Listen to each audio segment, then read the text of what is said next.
Ya, baik. Selamat datang kembali di channel Tanya Soal. Di video kali ini, kita akan bahas soal figural yang kita terima dari salah seorang teman kita yang mengirim soal melalui email.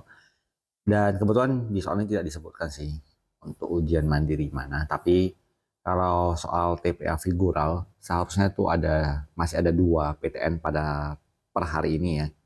Yaitu UNS yang gelombang kedua dan juga CBT UNY yang domisili, di mana di dua PTN itu ada beberapa soal figural, di UNS TKDA figural, di UNY TPA figural.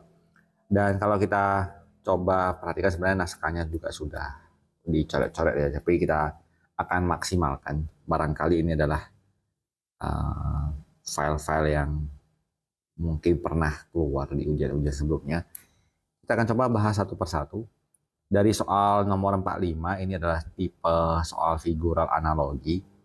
Jadi bentuk soal seperti ini berarti kita mau membuat bagaimana hubungan antara dua gambar yang pertama ini dan diterapkan sehingga gambar ketiga bisa menghasilkan gambar yang keempat.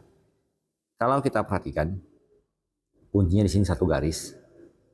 Dia berubah menjadi dua garis, berarti garisnya digandakan. Dengan catatan dia sedikit diputar dulu, kemudian baru dilipat gandakan. Jadi apabila garisnya lurus, yang tengah-tengah ini, kita putar, maka dia akan menjadi garis lurus. Dan kemudian digandakan, seperti yang di pola gambar kedua, dia berpotongan di sini tegak lurus, maka garis yang kedua juga akan tegak lurus seperti ini. Kemudian kita perhatikan lagi yang bentuk lingkarannya. Awalnya ada dua sisi yang lengkung, karena diputar, kemudian dia diisi lagi dua bagian lagi. Maka kita asumsikan tadi di awal ada dua buah garis seperti ini. Karena diputar, maka nanti akan mengisi kemari. Jadi kita akan ambil jawabannya yang berupa gambar satu peta yang diberikan garis. Nah ini kita juga sebenarnya, kalau perhatikan jawaban yang paling sesuai adalah yang di option C. Kita lanjut dengan soal berikutnya di soal nomor 46. Ini adalah sebuah bentuk jaring-jaring bangun ruang. Yang menjadi perhatian kita ini adalah sisi alas dan ini adalah sisi atas. Berarti atasnya akan berbentuk tidak runcing ya, berarti berbentuk sebuah segi empat. Berarti gambar yang paling memungkinkan adalah di option A. Sementara apabila dia mau memberikan gambar B, maka seharusnya dia berbentuk segi empat dengan segitiga yang runcing di keempat sisinya. Nah kalau demikian, maka akan dibentuk yang di bagian B. Kalau untuk yang di bagian C, D, E, sudah jelas tidak mungkin karena sisi sampingnya tidak ada yang berbentuk trapesium ataupun segitiga.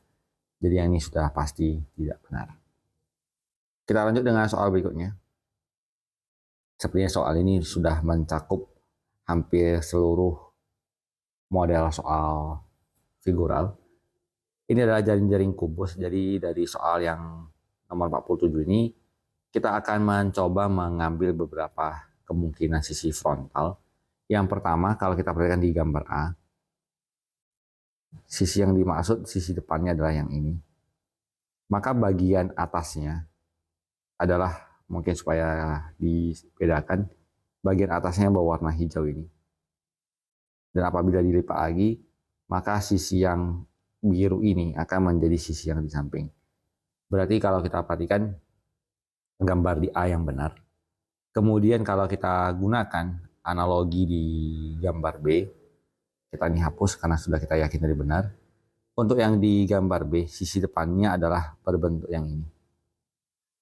Dan apabila kita tutup, maka sisi atasnya seharusnya yang putih.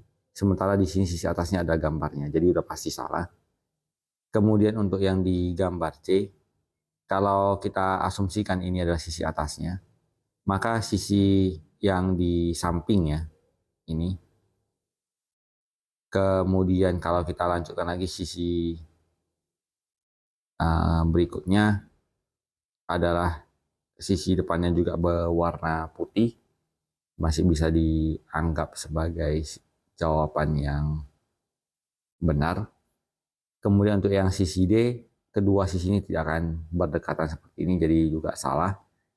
Kemudian untuk yang di gambar kalau kita mau mendapatkan gambarnya, kita tidak bisa mendapatkan berbentuk segitiga yang asirannya modelnya seperti ini, karena mau dibalik bagaimanapun sisi yang pertama segitiganya sudah bertolak belakang.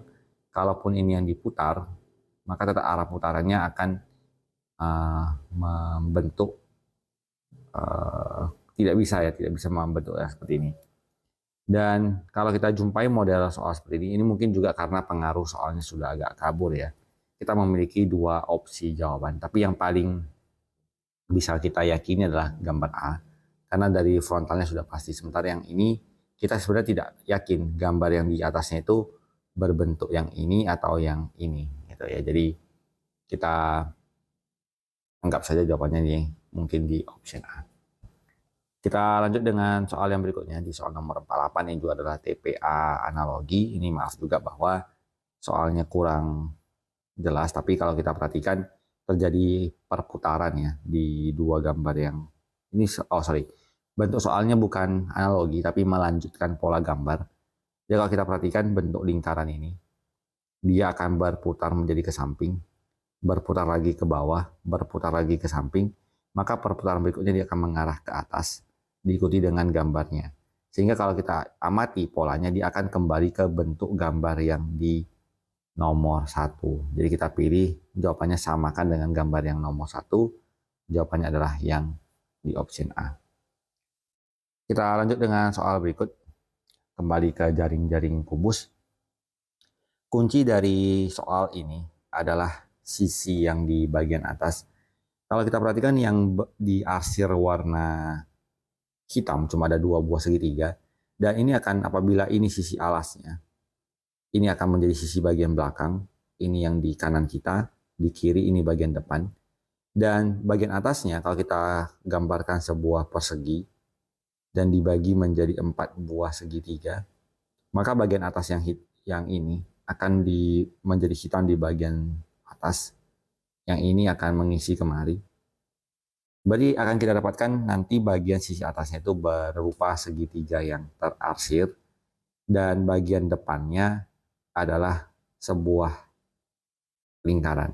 Dan lingkarannya itu kalau kita posisikan, dia akan dekat dengan sisi yang putih dan jauh dari sisi yang berwarna hitam. Dan kalau kita perhatikan, jawaban yang di option E, bentuk lingkarannya dekat dengan yang hitam, bertentangan dengan apa yang kita gambar. Kemudian untuk yang arsirannya dia tidak bisa full, dia hanya setengah. Ini ada sebuah persegi yang full, jadi juga tidak tepat. Kemudian ini segitiganya kelebihannya, jadi juga tidak tepat. Maka kalau kita perhatikan polanya, gambar yang paling sesuai adalah di gambar D, bentuknya seperti ini. Sementara mungkin pertanyaannya, kemana larinya si bentuk yang lingkaran ini? Bisa saja dia diputar sehingga nanti dia menjadi di bagian belakang. Jadi kita akan pilih jawabannya yang di option D. Kita lanjut ke soal berikutnya.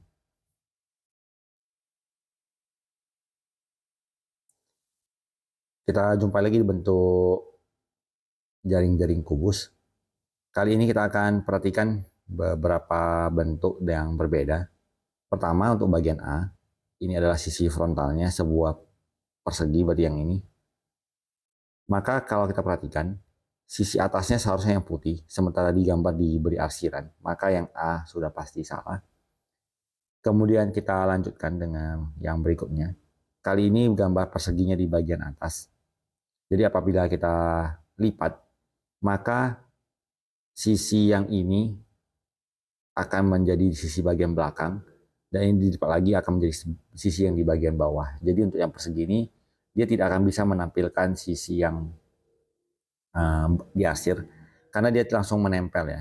Jadi kalau kita gambarkan kembali, di sini ada sebuah persegi yang ada perseginya, di samping ini langsung ada arsiran. Sementara untuk yang di jaring-jaringnya, antara persegi dan arsiran ini berjarak 1 peta. Jadi sudah jelas ini juga tidak tepat. Kita lanjutkan dengan gambar berikutnya. Untuk yang persegi dan bulat, apabila kita lipat, maka gambar apabila ini frontalnya,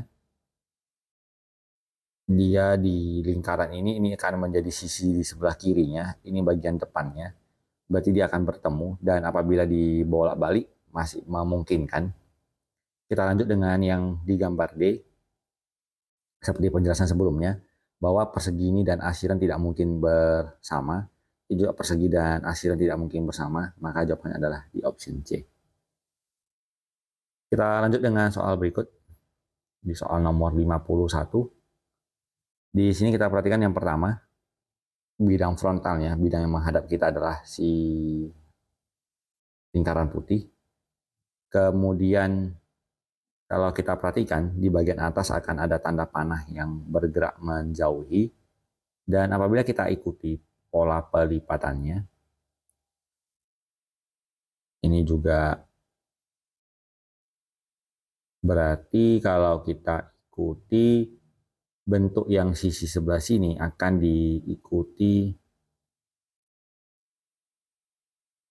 ini bagian atasnya sebenarnya kurang jelas ya apakah disilang atau tidak. Ini juga memang ada masalah untuk pengamatan soalnya, kita skip dulu. Yang di gambar B frontalnya yang ini seharusnya bagian atasnya seharusnya berbentuk bulatan, jadi ini salah. Kemudian apabila di gambar C sisi frontalnya yang ini, maka kalau kita perhatikan bagian atasnya lingkaran putih, oke. Kemudian seharusnya karena dia putih di sini dilipat, maka harusnya tanda panahnya ini mengarah ke bawah. Jadi gambar yang di sisi kanan kubus ini tidak tepat. Sementara gambar D dan E ya cukup maaf ini tertutup ya. Jadi kalau dari pilihan yang ada, maka kita akan mengasumsikan jawaban A sebagai jawaban yang benar sejauh ini. Kita lanjut dengan soal berikutnya, soal melanjutkan pola. Yang polanya adalah jumlah 1, 2, 3, 4. Di pola selanjutnya menjadi 3, kemudian menjadi 2. Maka akan tersisa 1. Yang tersisa 1 cuma 1, maka langsung kita pastikan jawabannya di option B. Sementara bangun yang di tengah itu makin lama makin tebal, sesuai ya. Jadi kita bisa pastikan jawabannya adalah yang di option B. Kita lanjut dengan soal yang terakhir untuk soal kiriman kali ini. Untuk gambar ini sendiri ada 3 segitiga yang utama. Segitiga 2 buah yang diarsir. Ini segitiganya 2 buah diarsir, segitiganya juga 2 buah diarsir. Dengan arah yang sama, arah runcingnya di bagian atas tidak mengalami perubahan. Maka kita gambarkan 2 buah segitiga yang diarsir dengan arah ke atas. Jadi yang ini udah pasti salah. Kemudian di gambar 1, 2, 3 tetap ada sebuah segitiga yang hitam. Di gambar A segitiganya hilang, jadi kurang sesuai. Kemudian arah dari segitiga hitam ini kita perhatikan. Yang pertama dia runcingnya ke atas, yang kedua runcingnya ke bawah, ke atas lagi. Maka seharusnya untuk gambar selanjutnya arah runcing dari segitiga itu akan mengarah ke bawah. Jadi yang ini salah. Tinggal 2 jawaban. Kemudian bagaimana letaknya? Dia di atas, kemudian di dalam, di bawah. Berarti kalau dilanjutkan maka dia akan semakin menjauh dari kedua segitiga tersebut. Maka kita pilih jawabannya yang di option A. Jadi demikian pembahasan soal yang dapat kita kerjakan di video kali ini. Apabila kamu memiliki soal-soal figural lain, kamu bisa kirim ke kita untuk dibahas ya. Dan terutama kalau lebih baik lagi kalau kualitas dari gambarnya lebih jernih, mungkin kita bisa lebih mudah dalam melakukan pembahasannya. Terima kasih atas kiriman soalnya, semoga bermanfaat juga. Sampai jumpa di video berikutnya.